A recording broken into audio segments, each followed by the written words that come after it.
वज़ीर आला जलसे पे जलसा भर रहे हैं। सितंबर में जलसे खान साहब इसलिए करने ज़रूरी हैं कि क्योंकि आप प्रेशर डालना चाहते हैं इंसाफ के निज़ाम पर।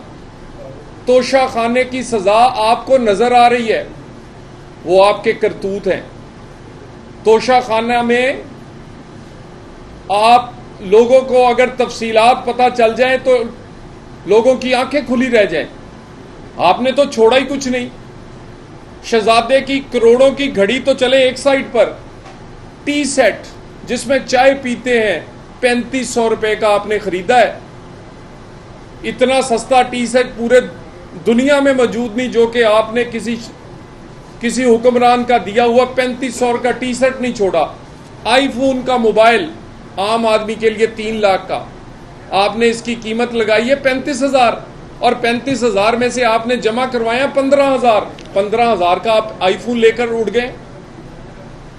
सोने की हार, ब्रेसलेट और अंगूठियां पूरा बॉक्स आपने वो 5 लाख रुपए में खरीदा है। सिर्फ 5 लाख में 2 ब्रेसलेट, 2 अंगूठियां और 2 सोने और हीरे के हार।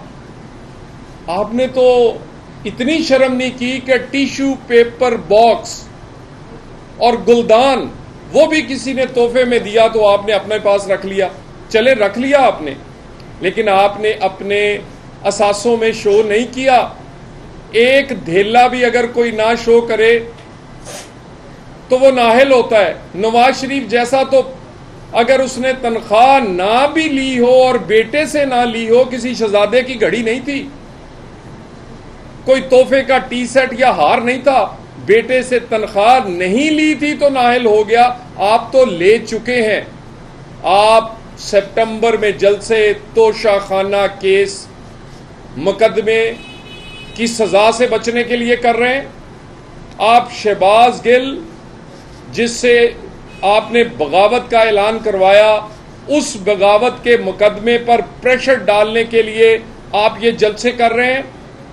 आप ये जलसे अदालतों में अपने चलने वाले केस तौहीने अदालत समेत वो डालने के लिए ये बताने की कोशिश कर रहे हैं कि मैं बहुत मकबूल हूं। तुम जितने भी मकबूल हो, कानून तुम पर वही लगेगा जो मेरे पे या किसी और पे लगा है, और तुम आदी मुजरम हो। हम आदी मुजरम नहीं थे। 2013 की तौहीने अदालत में तुम्हें ना सिर्फ नोटिस हुआ था बल्कि वार्निंग हुई थी। तुमने माफी पहले भी तुम्हें मिल चुकी है। इस्लामाबाद जब तुमने लॉन्ग मार्च किया, इस्लामाबाद को आग लगाई, आग लगाने पर अदालत के फैसले को गलत इस्तेमाल किया, उस पर भी तौहीने अदालत की कार्रवाई आज भी अदालत में है। और उसके बाद ये नोटिस कि एक खातून जज को जिस तरह तुमने ललकारा है। तो ये जलसे सितंबर में सिर्फ इसलिए जरूरी है कि तुम सजाओं से बचना चाह रहे हो।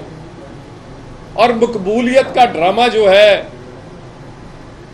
वो तुम्हें करने की आदत है कि जब तुम अकेले मैदान में भाग रहे हो। काश नवाज शरीफ के साथ नाइंसाफी ना हुई होती, काश मरियम नवाज के कागजात एक्सेप्ट हो सकते, उसके साथ नाइंसाफी ना हुई होती। तुमने 9 हलकों में जमा करवाए थे। अगर नवाज शरीफ के कागजात एक्सेप्ट हो सकते होते, साकिब निसार ने उसके साथ ज्यादती ना की होती, हम नवाज शरीफ के कागज जमा करवा कर हमेशा के लिए तुम्हारी मकबूलियत का हिसाब बराबर कर देते। मकबूलियत तुम्हें उस वक्त मिली थी जब तुम्हारे मुंह में चूसनी थी और तुम्हें पैम्पर लगाया जाता था। तुम्हें कंट्रोल्ड एनवायरनमेंट में कोई ठंडी गर्म हवा नहीं लगती थी।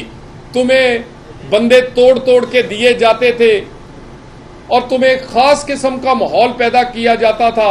नून लीग के लोगों को चुन चुन कर सजाएं दी जाती थी, बल्कि नाइंसाफी का निशाना बनाया जाता था क्योंकि तुम्हें मकबूल बनाकर वजीर आजम बनाना मकसूद था। अब वो हालात नहीं है। अब इंसाफ होगा, सबके साथ होगा और मुझे उम्मीद है वही कानून 62-63 का तोशा खाना में तुम्हारे साथ लगेगा जो किसी आम आदमी के साथ लगा है। वही कानून तौहीन अदालत का जो मेरे दानियाल निहाल या किसी और के साथ, गिलानी साहब के साथ लगा, वही तुमसे लगेगा। और ये तुम्हारे साथ कोई एक भी तुम मुकदमा ऐसा नहीं जिसमें तुम कह सकते हो ज्यादती हुई है। हमने कोई मुकदमा पॉलिटिकली विक्टिमाइज करने के लिए नहीं बनाया। हमने तमाम मुकदमे तुम्हारे करतूतों की सजा मिल रहे हैं। और मैंने पहले इनकलाबी देखे हैं जो रोते हैं, ये रोंदू इनकलाबी पहले दफा देखे हैं। एक पर्चा हो जाए रोने लग जाते हैं, 2 दिन का रिमांड हो रोने लग जाते हैं, एक नोटिस आ जाए अदालत से रोने लग जाते हैं। और खान साहब तुम जैसा ये जो डायलॉग बोल रहे हो, मुझे दीवार के साथ ना लगाया जाए, ये अनारकली वाले डायलॉग ना बोलो। मुझे दीवार में ना चुनवाया जाए, मुझे दीवार से ना लगाया जाए। तुम्हें अपने करतूत तुम्हें हॉन्ट कर रहे हैं। तुम्हें पता है तुम्हारे करतूत क्या है, तुम्हें पता है तुम्हें सजा होनी है। तुम चाहते हो कि वैसा ही पाकिस्तान में माहौल हो जैसे 8-8 साल तुम्हारे मुकदमे जो है वो सर्द खाने में पड़े रहे और तुम चोरी पर चोरी करते रहो। अब तुम चाहते हो तोशा खाना भी 8 साल के लिए कहीं चला जाए, तो इन्हें अदालत भी इसी तरह लोग भूल जाएं। तुम सितंबर में जल्द से सिर्फ प्रेशर डालकर अपने खिलाफ और जो तुम्हारे करतूत है उनकी वजह से जो तुम्हें सजाएं होने का इम्कान है उसको रुकवाने के लिए कर रहे हो। और ये बार बार कहता है मुझे दीवार से ना लगाओ, मैं बता दूंगा। क्या बता दोगे? वो इतना बुज़दिल इनकलाबी मैंने जिंदगी में नहीं देखा, जो नाम नहीं ले सकता।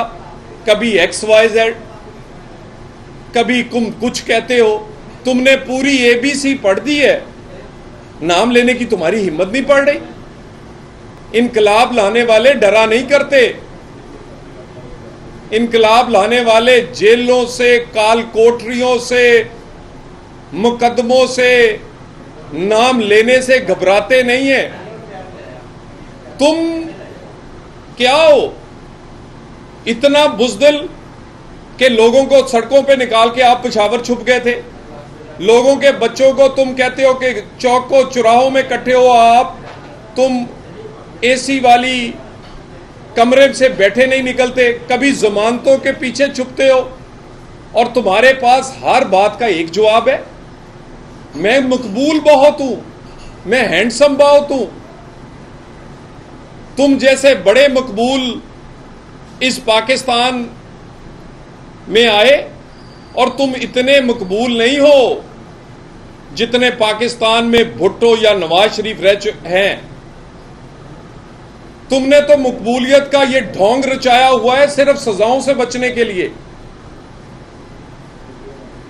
और ये कोई जवाब नहीं है कि तुम बगावत का ऐलान करो, तुम सिविल नाफरमानी का ऐलान करो, तुम गाली दो, तुम तौहीन अदालत करो, तुम अपने असासे छुपाकर चोरी करके शहजादों की घड़ियों से लेके T-सेट तक, और तुम कहो कि तुम्हें सजा ना हो।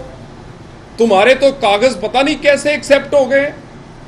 अगर पाकिस्तान में यही कानून रहा कि इतनी बड़ी चोरी और इतनी बड़ी मिस डिक्लेरेशन ऑफ एसेट्स के बाद भी कागज अगर एक्सेप्ट होते रहे तो बाकियों का क्या कसूर था? कोई 10,000 के अकाउंट पे नाहिल हुआ, कोई एक मरला ना शो करने पे नाहिल हो गया और तुम इलेक्शन लड़ रहे हो। ये इसके साथ ये जो कौन सा काम तुमने नहीं किया? अब ये जो तुम जलसों में कहते हो ना, मैं नाम बता दूंगा, मैं ये कर दूंगा, मुझे दीवार से ना लगाओ, ये तुम NRO मांग रहे हो, ये तुम मिन्नत कर रहे हो, ये तुम तरले कर रहे हो, ये तुम माफिया मांग रहे हो। करके तो तुमने सब कुछ देख लिया। पहले इस्लामाबाद पे चढ़ाई की, इस्लामाबाद को आग लगाने की कोशिश की, फिर तुमने अपने चीफ ऑफ स्टाफ से बगावत करवाई, फिर उसके बाद तुमने अपने वजीरों को इकट्ठे करके कहा पाकिस्तान पर एक ऐसा हमला करो जो पाकिस्तान जिसका मुतम्मल नहीं हो सकता। शौकत तरीन और बाकी वजीरे खजाना को इकट्ठा करके तुमने कहा पाकिस्तान पर की सालमियत पे हमला करो, तुमने वो भी करके देखा। और शौकत तरीन जैसा आदमी, मैं तो इसको पढ़ा लिखा समझता था, ये पढ़ा लिखा जाहल है। वो ना पढ़ लोग भी इतने समझते हैं कि मुल्क और सियासत में फर्क करना चाहिए। और शौकत तरीन कहता है मेरी कॉल रिकॉर्ड क्यों कर ली? एजेंसियां जो हैं वो क्या सोई रहे और पाकिस्तान के खिलाफ जो है वो तुम मंसूबे बनाते रहो? जिस एजेंसी ने भी, जिस आदमी ने भी ये किया है वो इनाम का मुस्तहिक है। ये इस फोन पे तुम कोई अपनी जाती बातें नहीं कर रहे थे, अपने घर वालों से, अपने दोस्तों से गप्पे नहीं मार रहे थे, तुम मंसूबा बना रहे थे पाकिस्तान को श्रीलंका बनाने का। खान साहब आपने बगावत करवा के देख ली, श्रीलंका बनाने की कोशिश की, इस्लामाबाद बंद करने की कोशिश की। जब सब कुछ नाकाम हो गया, मकबूलियत का ड्रामा रचाने की कोशिश की, अब तुम मिन्नतें कर रहे हो। दीवार से ना लगाओ, मैं बता दूंगा। बता दो ना, ड्रामेबाजी बंद करो। XYZ पूरी ABC खत्म हो गई है, सुन सुन के कान थक गए हैं। क्या बताना है तुमने? है क्या तुम्हारे पास बताने के लिए? ऐसे ड्रामेबाजी करते हो। और इसके बाद IMF का मुआहदा हो गया है। अब हमारा टारगेट है महंगाई कम करना। वजीर आजम पाकिस्तान ने कल लोगों के दिल खुश कर दिए हैं, 200 यूनिट की बजाय 300 यूनिट तक का रिलीफ दिया है। मैं एक बात याद करवा दूं, हमजा शहबाज शरीफ की जब हुकूमत आई थी, चंद हफ्तों के लिए मियां नवाज शरीफ के हुक्म पर उन्होंने 200 यूनिट तक के गरीब लोगों के लिए बिजली मुफ्त कर दी थी। परवेज लाई, खुदा का वास्ता है, वो पैसे जो बजट में नून लीग ने, हमजा शहबाज ने गरीबों के लिए रखे थे, खुदा का वास्ता है उसको जलसों पे ना लगाओ, गरीबों के बिल दो। हम वो बजट पास करके गए थे, 200 यूनिट तक गरीब आदमी का बिल फ्री पंजाब में। अगर ये 200 यूनिट तक पंजाब की हुकूमत 2 नंबरी ना करे, अपना हिस्सा डाले, KP वाले अपना हिस्सा डाले, वफाक वाले ये 200-300 यूनिट की बजाय 500 यूनिट तक के लोगों को भी रिलीफ दे। मैं दोबारा कह रहा हूं, परवेज लाई, गरीबों का माल सियासत की नजर ना करो और इमरान खान को खुश ना करो। हमजा शहबाज और नून लीग के बनाए हुए 200 यूनिट फ्री आम आदमी के लिए के जो पैसे हैं उसको तुम जलसों पे ना लगाओ, आम आदमी पे खर्च करो। मैं इन्हीं बातों के साथ आपका फिर शुक्रिया अदा करता हूं।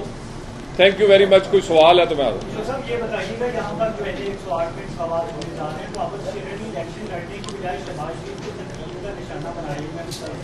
जो बिजली के बिल्स आ रहे हैं, तो क्या आप समझते हैं कि इमरान खान की जो मकबूलियत है वो वाकईतन ही आपको डैमेज कर रही है पंजाब में? देखिए, हम आबद शेर अली ने किसी अपनी पार्टी के सरबराह को, वजीर आजम को तनकीद का निशाना बनाया नहीं। मैं उनके साथ बैठा था, अवाम के दुख दर्द का इजहार किया है और नून लीग को दुख का आम लोगों के पता है।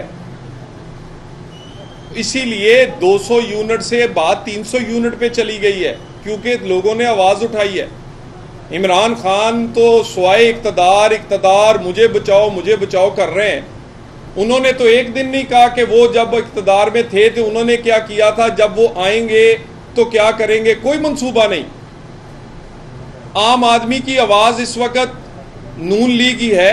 सो आम आदमी के लिए नवाज शरीफ ने सबसे पहले आवाज उठाई, बाकियों ने उठाई, और अल्लाह की मेहरबानी से नून लीग की हुकूमत ही इस मुश्किल हालात में भी लोगों को रिलीफ दे रही है। अच्छा सर, ये बताएं कि जिस तरह आप कह रहे हैं कि आपके लिए कोई अलग कानून और आपको सलाह दी गई थी और आप मौजूदा जो तौहीन अदालत से मुतल्लिक़ केसेस हैं इस पर अदालत मुख्तलिफ तरह से सोच रही है। क्या अदालत में कोई मुख्तलिफ पार्टियों के लिए तो मुख्तलिफ तरह के कवानीन इम्प्लीमेंट हो रहे हैं?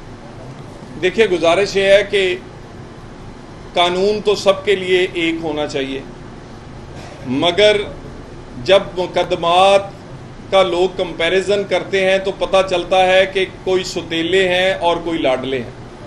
हमें अदालत से ये तवक्को है, माजी में अगर कोई गलतियां हुई भी हैं तो उसकी तस्हीह करें। माजी में अगर ज्यादतियां हुई हैं, खुसूसन नवाज शरीफ और सियासी कारकुनों और सियासी पार्टियों के साथ, उनको रिव्यू करें और कानून सब पर एक जैसा अमलदारी होनी चाहिए, कोई मकबूल हो या कोई मेरे जैसा सियासी कारकुन हो। ठीक है, थैंक यू वेरी मच।